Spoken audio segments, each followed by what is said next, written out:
aborder le sujet des masques, puisque je sais que beaucoup de pharmaciens, depuis plus de 15 jours, sont extrêmement troublés par ce qui se passe. Et encore dernièrement, avec un dernier reportage sur France 2, qui a été assassin pour la profession, manipulateur dans son information, sur un montage qui n'était pas sincère, et en gros qui jetait du discrédit sur la profession en disant au mieux, ce sont des gens qui ne savent pas lire les lois, au pire, ce sont des personnes qui mentent à la profession. Je trouve cette attaque particulièrement minable, injuste et totalement déplacée, mais je vais vous dire tout ce que je sais. Moi, j'ai rien à cacher, je suis pharmacien comme vous, j'ai subi comme vous les situations difficiles au comptoir en disant que nous n'avions pas de masques chirurgicaux pour les patients, parce que nous les gardions pour les professionnels de santé. Qu'est-ce qui s'est passé? Avant le 23 mars, tout était réquisitionné. Très clair, il fallait absolument approvisionner les hôpitaux qui montaient en puissance et également approvisionner les soignants qui étaient à proximité, notamment dans les EHPAD. Donc jusqu'au 23 mars, tout réquisitionné. À partir du 23 mars, on lève partiellement la réquisition. Pourquoi? Dans quel objectif? Un seul objectif, c'est de permettre aux entreprises qui avaient besoin de matériel de protection de continuer leur activité. Que ce soit l'industrie pharmaceutique qui fabriquait du paracétamol, protégeant avec des masques chirurgicaux, voire des masques FFP2. Toutes les entreprises qui sont essentielles, qui permettent de faire tourner le pays, comme EDF, etc., qui devaient protéger leurs salariés dans les centrales nucléaires en les équipant en masques, et dont l'objectif de la levée partielle de la réquisition sous contrôle était de permettre un maintien d'activité pour que le pays puisse continuer à tourner et que ceux qui allaient travailler soient protégés quand c'était absolument nécessaire. Premier coup de semonce, premier coup de canif dans ce pacte, qui était très clair, c'est Bastide Médical, un prestataire de soins à domicile, qui s'engage dans une communication à grande échelle à la télévision en expliquant que lui va pouvoir vendre des masques chirurgicaux au grand public. Et en gros, inscrivez-vous sur mon site, comme ça il se fait un beau carnet d'adresses de clients potentiels en passant à la télé, en disant moi, je ne tiens pas compte de ce que dit le ministre de la Santé depuis des semaines, en disant que les masques chirurgicaux, c'est d'abord pour les soignants, et quand on en aura assez, ce sera pour les malades fragiles. D'ailleurs, c'est ce qui est en train de se passer. Il tient parole, Olivier Véran. Maintenant qu'on a un petit peu plus de masques, eh bien, on va pouvoir en donner gratuitement aux patients qui sont fragiles et qui risquent d'être exposés à un Covid avec des aggravations. Donc, Bastide Médical met un gros coup de canif dans la stratégie nationale pilotée par le ministère de la Santé sur la gestion des masques. Alors, monsieur le député, je sais qu'il vous sollicite souvent pour demander d'avoir un statut de professionnel de santé. Eh bien, je sais que maintenant, vous savez qu'ils ont choisi le camp du commerce et pas le camp professionnel de santé, sachant que cette société travaille avec les EHPAD, travaille avec l'hôpital, et lui vend des masques chirurgicaux au grand public. Quand même assez curieux comme attitude. Et je sais que tous les députés sauront s'en souvenir quand ils reviendront à la charge en disant « je veux être professionnel de santé ». Non, non, tu as choisi le commerce, assume. Donc nous, on a immédiatement, quand on a vu Bastide Médical faire cette manœuvre, j'ai appelé le ministère de l'économie, j'ai appelé le ministère de la Santé, j'ai appelé le cabinet du Premier ministre, j'ai appelé la DGCCRF pour leur dire « attendez, qu'est-ce qui se passe? Vous nous dites qu'il faut réserver les masques aux soignants et vous laissez Bastide Médical passer des pubs télé pour dire que lui, il veut vendre au grand public. Donc, s'il y a un trou dans la raquette en droit, prenez un arrêté, et il en sort 3 à 4 par jour, pour dire c'est interdit, tant qu'il y a pénurie, de vendre au public. Voilà, il faut l'écrire, puisque l'autre dit, comme ce n'est pas écrit, je suis autorisé. L'arrêté n'est jamais sorti. Je ne cache pas que je n'ai pas compris pourquoi. Mais là, je viens de comprendre.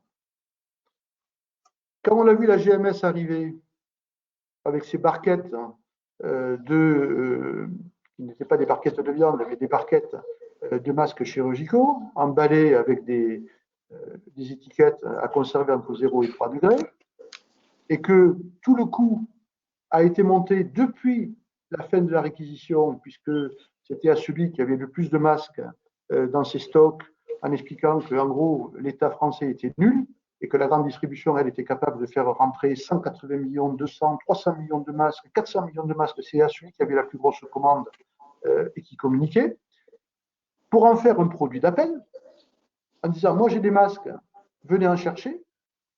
Je les vends à prix coûtant, bien sûr. J'en ai beaucoup, vous pouvez venir. Et en plus, derrière, de dire, comme l'a fait Carrefour, si vous n'achetez pas 30 € de marchandises, vous n'aurez pas le droit d'acheter 10 masques. Bon, si ce n'est pas un produit d'appel, c'est quand même formidable. Et là, on s'aperçoit et on comprend pourquoi l'arrêté n'est pas sorti. Parce que tout simplement, au secrétariat au commerce là-bas, ben, ils avaient en gros laissé partir la grande distribution pour qu'ils puissent vendre des masques au grand public en contredisant ce que dit Olivier Véran depuis des semaines et qui continue à dire et qu'il a encore répété que les masques chirurgicaux, c'est des masques chirurgicaux et que c'est pour les soignants et qu'après ce sera pour les patients. Donc l'outrance de la grande distribution, bien évidemment, a fait réagir l'ensemble de l'ordre, des ordres professionnels de santé. Ils ne sont pas allés de même morte, hein, et ils ont eu raison, en disant qu'il y avait des profiteurs de crise. Il y avait des profiteurs de situation.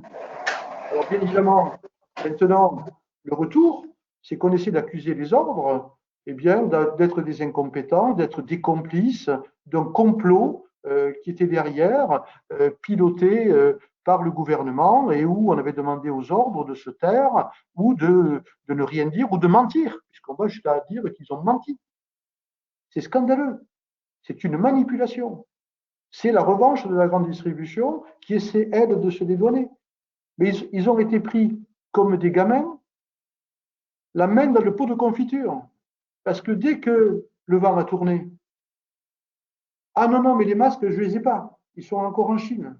Heureusement, parce qu'ils auraient été, ils n'auraient pas été conformes aux approvisionnements qui étaient quand même assez réglementés à partir de 5 millions de masques. Après, c'est de dire, mais nous, on est là juste pour rendre service. D'ailleurs, ce n'est pas nous. C'est le ministère de l'économie qui nous a demandé de commander des masques. Ils vont jusqu'à se dédouaner en faisant en chargeant le ministère de l'économie. Ils sont formidables. Ils n'assument même pas leur responsabilité et leur choix. Et leur choix, il est très clair. C'est le commerce avant tout, la stratégie du ministère de la Santé, on n'en a rien à faire.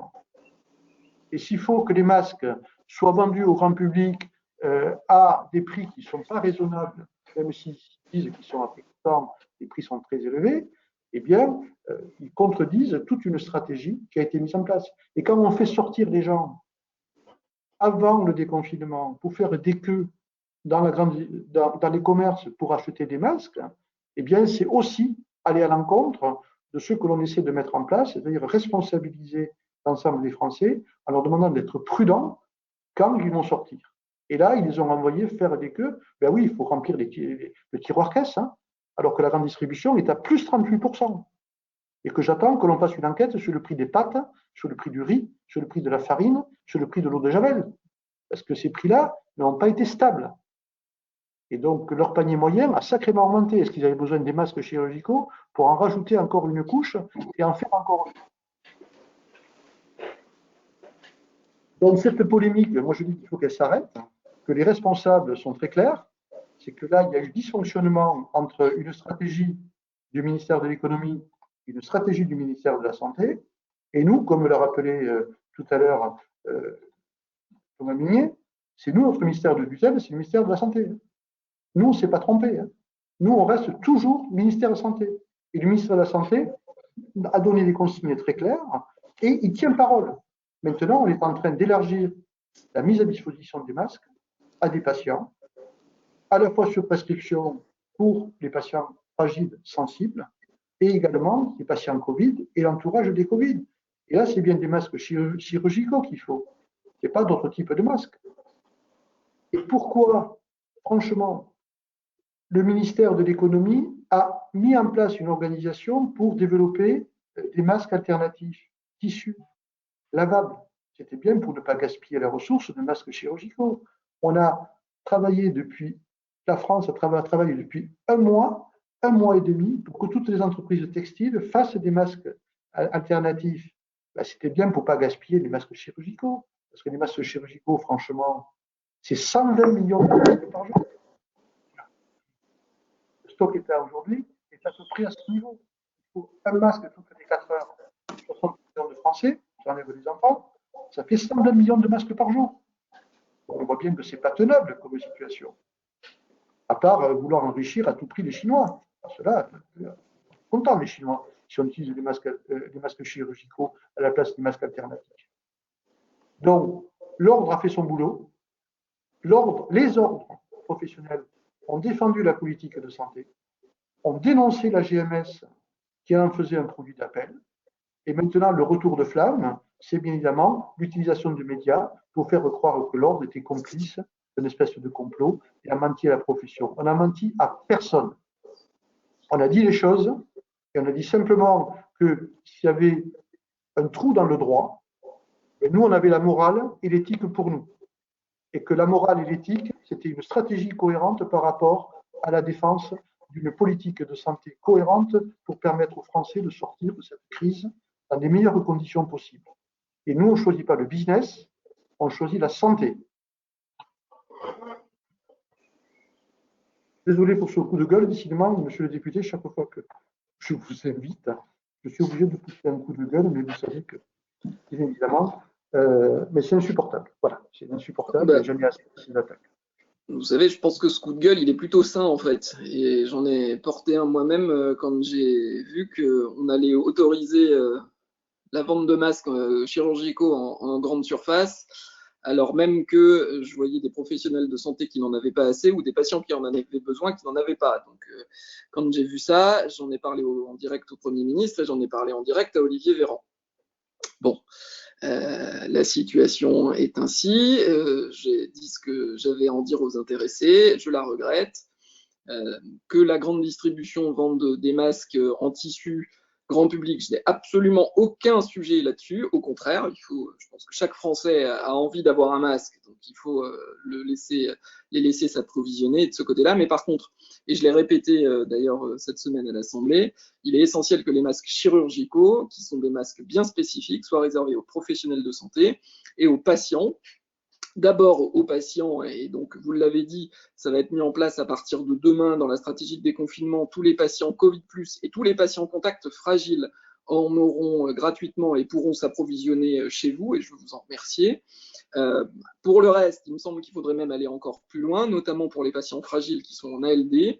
J'en ai encore parlé au ministre hier ou avant-hier, et je sais que c'est à l'étude pour permettre aux patients ALD d'en avoir. Moi, j'ai même posé la question de rendre ces masques, de les mettre sur la LPP pour qu'ils puissent être pris en charge par la sécurité sociale dans le cadre de prescription. Bon, ce n'était pas le cas auparavant, donc ça mérite réflexion. Je sais que la question est maintenant posée au ministère, mais je crois que c'est absolument essentiel, et même si les masques restent en vente en grande surface, je ne désespère pas que ça puisse changer à l'avenir. En tout cas, les différentes pratiques que vous avez pu rapporter, moi j'en ai eu d'autres, avec carrément des affiches sur une vitrine de supermarché disant qu'ils n'ont plus de masques parce que le gouvernement ne les a pas approvisionnés. Je veux dire, on marche sur la tête, quoi. C'est complètement lunaire. C'est un député de la majorité qui m'a envoyé la photo dans son supermarché, donc je suis absolument convaincu que c'est pas une fake news, ça, parce que parfois il faut aussi s'en méfier. On a vu beaucoup de choses circuler. Donc, oui, il y a une distribution d'abord aux professionnels de santé. D'ailleurs, ça commence, je pense que vous les avez vus arriver parce que les approvisionnements vont être majeurs à partir de la semaine qui vient. Oui, aux patients Covid+, au contact, et je l'espère très bientôt aux patients fragiles et en ALD parce qu'ils en ont véritablement besoin. Alors,